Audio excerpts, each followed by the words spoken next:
வணக்கம், நான் mini garden Gowri. இன்றைக்கி எம்ஜி கிச்சனில் சிவப்பரிசி ஆப்பம் பண்ண போகிறோம். அது எப்படி பண்ணலான்னு பார்க்கலாம் வாங்க. இந்த சிவப்பரிசி ஆப்பம் பண்ணுறதுக்கு 1 கப் அளவுக்கு சிகப்பரிசி எடுத்திருக்கேன். புட்டரிசி, அடுத்து இட்லி அரிசி 1 கப் எடுத்திருக்கேன். 1/4 கப் அளவுக்கு உளுந்து எடுத்திருக்கேன். அடுத்து 1 டேபிள் ஸ்பூன் அளவுக்கு வெந்தயம்.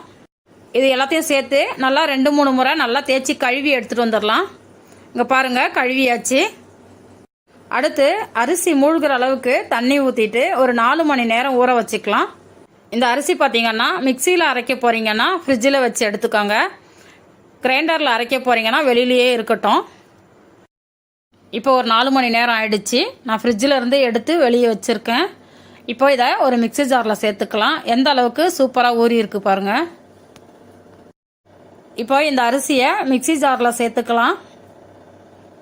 நீங்கள் எடுக்கிற அரிசியை பொறுத்து 2 முறையோ 3 முறையோ போட்டு அரைச்சி எடுத்துக்கோங்க.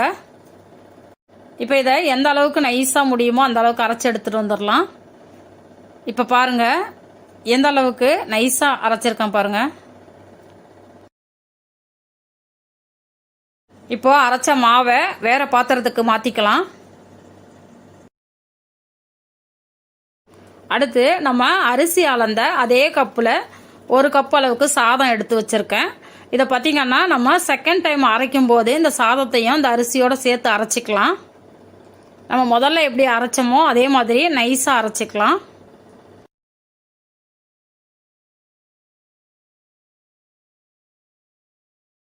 இப்போ பார்த்திங்கன்னா அந்த அரிசியை 2 பேட்சாக போட்டு அரைச்சி வச்சாச்சு. அடுத்து இதுக்கு தேவையான அளவுக்கு உப்பு சேர்த்துக்கலாம்.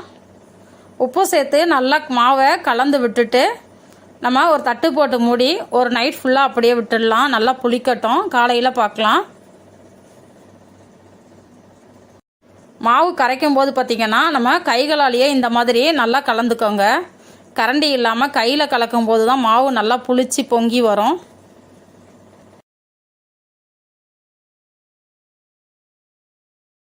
இப்போது நம்ம அடுத்த நாள் காலையில் நம்மளோட ஆப்ப மாவு எப்படி இருக்குன்னு ஓப்பன் பண்ணி பார்க்கலாம் வாங்க.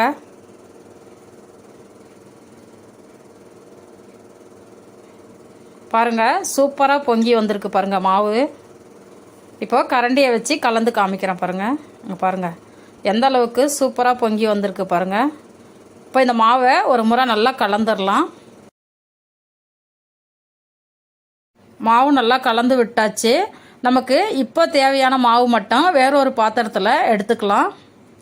இதில் பார்த்திங்கன்னா கொஞ்சமாக சமையல் சோடா சேர்த்துக்கலாம். சமையல் சோடா பார்த்திங்கன்னா 1/4 ஸ்பூனுக்கும் கம்மியாகவே சேர்க்குறேன் நான். இந்த சமையல் சோடா சேர்க்கும்போது ஆப்பம் பார்த்திங்கன்னா கொஞ்சம் சாஃப்டாக இருக்கும், அதுக்காக தான்.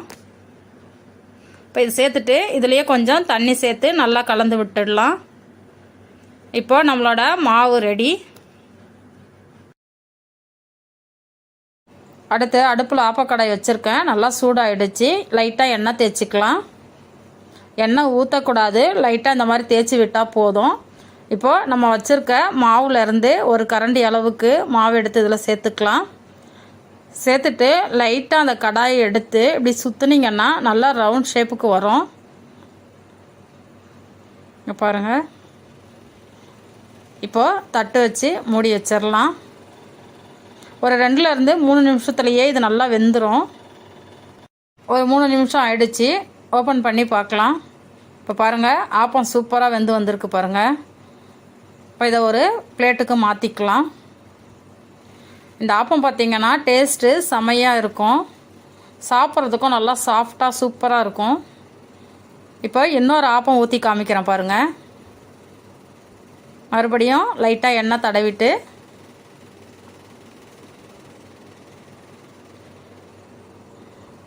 அதே மாதிரி ஒரு கரண்டி அளவுக்கு மாவு சேர்த்துக்கலாம்.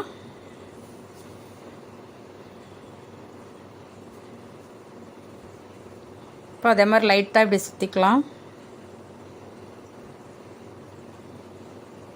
இப்போ தட்டு போட்டு மூடி வச்சிடலாம்.